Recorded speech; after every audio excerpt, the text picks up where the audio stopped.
Ойдар Халиуллин бисмилла айтып яңа машинаға отыра, ачкычны буруга ук Нива сәгать кебек эшли башлай. Урманчы әйтүенчә, олар өчен бу бик кулай техника.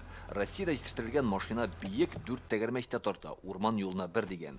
Ойдар Халиуллин 20 ел урманчылык тармагында хезмәт куя, автомобиль төп ярдәмчебез ди. Бу техника безгә кирәк эшләр өчен һәрвакытта даган без урманда, урман хуҗалыгы инде дөньяның кислороды әйтәләр. Шуңа күрә инде без ел саен шул агач утыртып, аларын саклап, тәрбияләп үстерәбез. Фәнис Гыйлметдинов урманчылар династиясеннән машина бирү тантанасына хәрбиләр кебек парад киемендә килгән. Урман дигән төшенчәнең мәгънәсе гаять тирән ди тәҗрибәле белгеч. Урманның әһәмияте халык эшендә, экономик эшендә бик зур дип саныйм. Урман ул җирләрне эрозиядән саклауда да өлеше бик зур.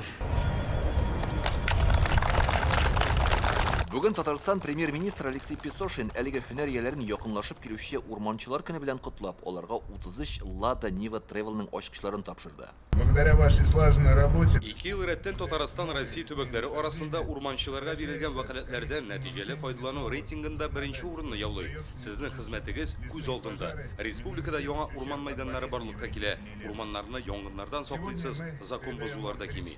Төрле корткычлардан килгән зыян да елдан-ел азая бара.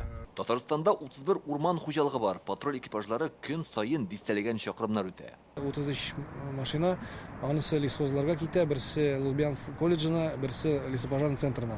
Бу безгә зур ярдәм, чөнки безнең урманнарыбыз 10 меңдән артык юллар бар. Участковому лесничему. Алексей Песошин иң алдынгы хезмәткәрләргә дәүләт бүләкләре дә тапшырды. Хәзер әлеге тармакта 2500дән артык белгеч эшли. Татарстанда 1 миллионнан артык гектарда урман бар.